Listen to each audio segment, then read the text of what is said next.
Salut à toutes et à tous, j'espère que vous allez super bien. Bienvenue sur notre chaîne de débrief de ce match, des deux matchs de la CAN, le quart de finale qui a commencé avec la joie pour certains et la détresse de l'amertume pour d'autres. Alors, sans plus tarder, on va aller tout droit au but. Oui, le Cameroun est parti et le Mali aussi. Le premier match de la journée, on a eu un beau duel entre le Mali et le Sénégal qui s'est soldé par 0 but à 1. Un but sénégalais marqué par Ndiaye, le teint clair du Sénégal, l'homme blanc du Sénégal.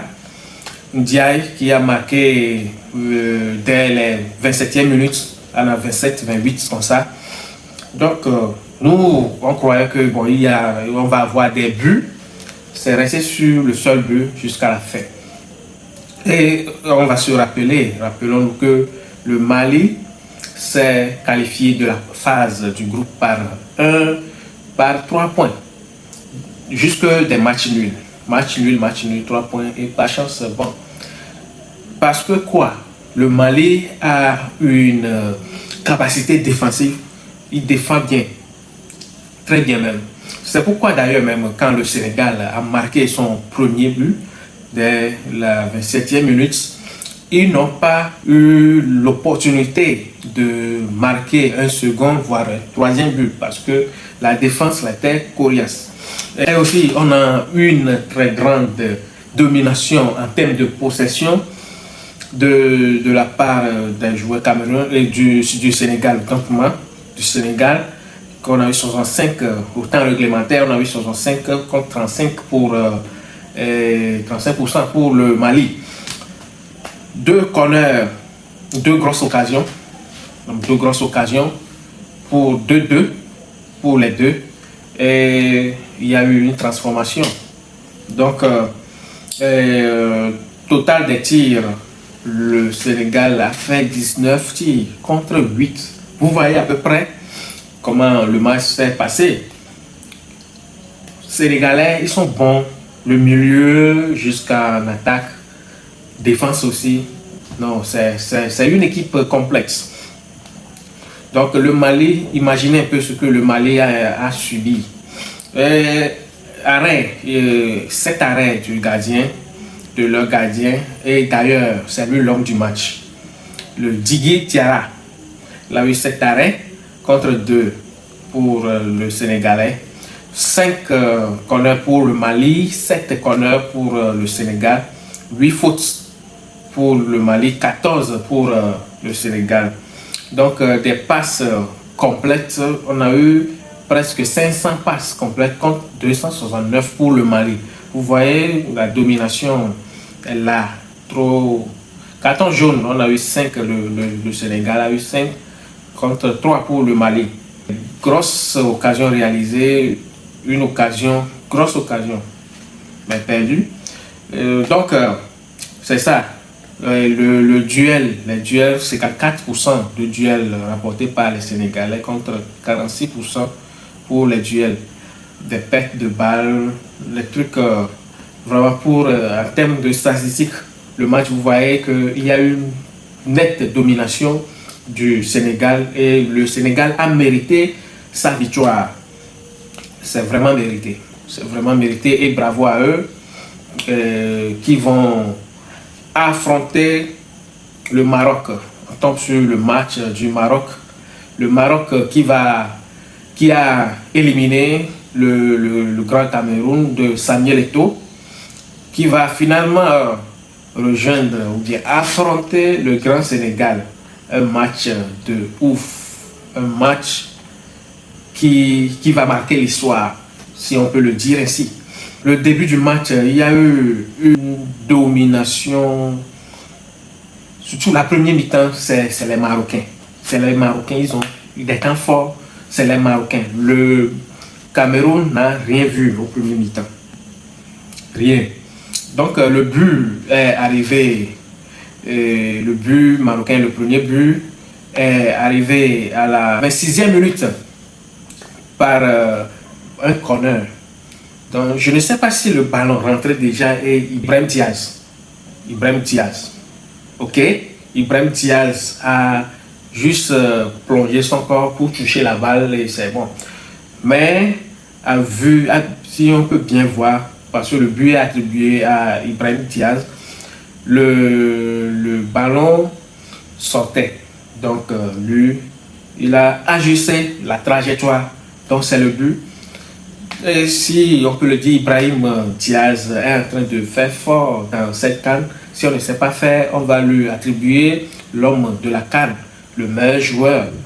Et aussi, il est parmi les meilleurs buteurs de cette CAN. Et bon, c'est la joie des Madrilènes de la Maison Blanche parce que c'est leur joueur. Et donc, le Maroc a vraiment dominé ce match. Vraiment dominé. C'est dès le retour de vestiaire que le Cameroun s'est réveillé. Finalement, le lion s'est réveillé pour essayer de faire quelque chose. Mais bon, ça n'a pas été le cas. Le deuxième but est venu à la 75e minute, presque 74-75. Saïbari. D'ailleurs, c'est lui qui va devenir l'homme du match. Saïbari, l'homme du match, il a eu à faire un tacle et un gagné. Donc, duel aérien rapporté 5 au total, mais 2. 5-2. Duel au sol rapporté 4 sur 4. Il est allé sur 4 duels, il a rapporté. Ce duel, bon, des dégagements, des tirs bloqués.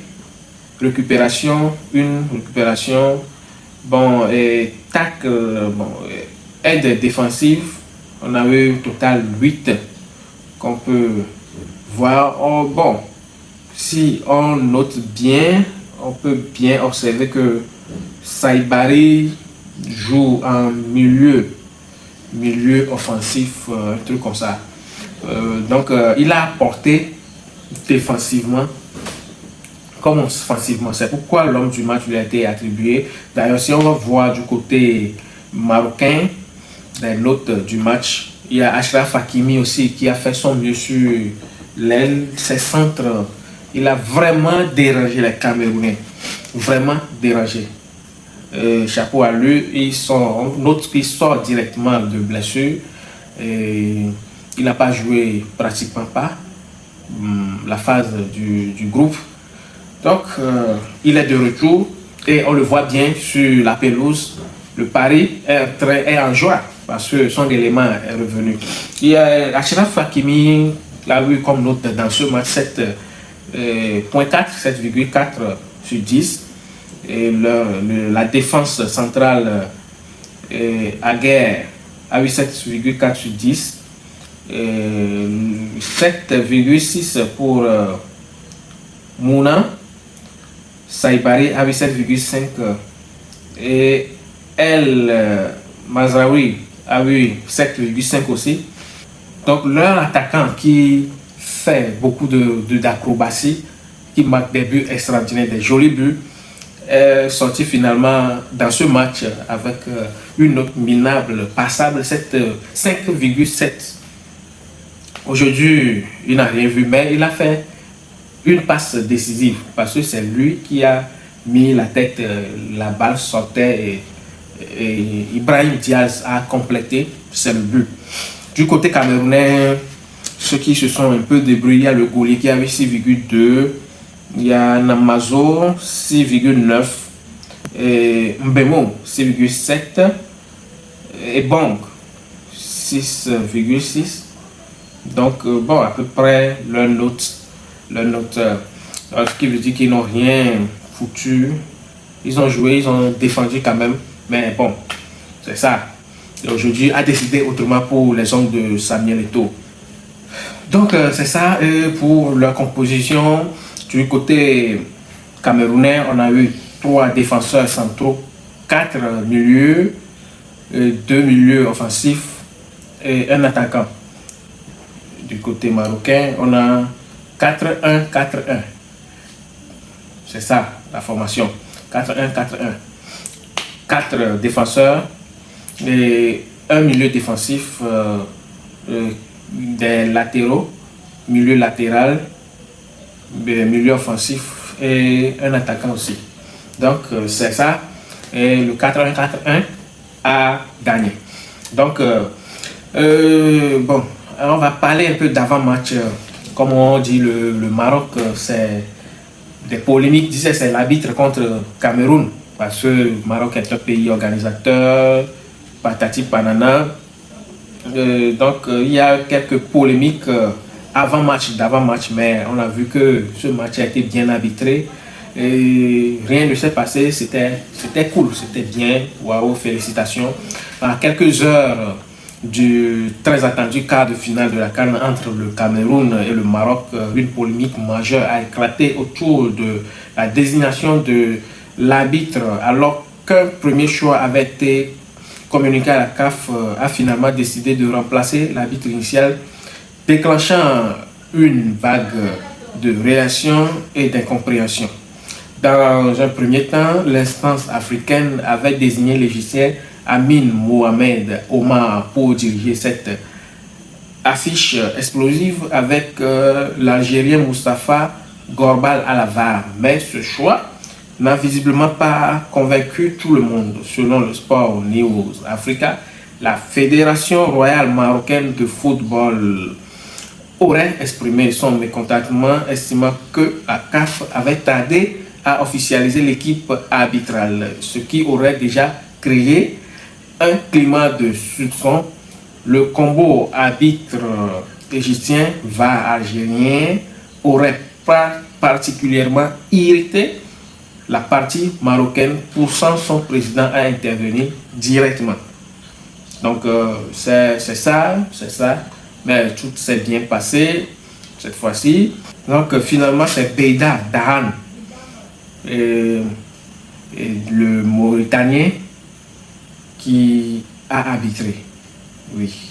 Donc il a été remplacé. C'est ça. C'est ça. Donc merci de nous avoir suivis pour cette débrief rapide de ces 2 matchs de la CAN. Et on revient demain pour les autres matchs qui seront joués dans la journée d'aujourd'hui. Pour les autres qui vont suivre la vidéo aujourd'hui, on revient pour les matchs Égypte-Côte d'Ivoire et l'autre match.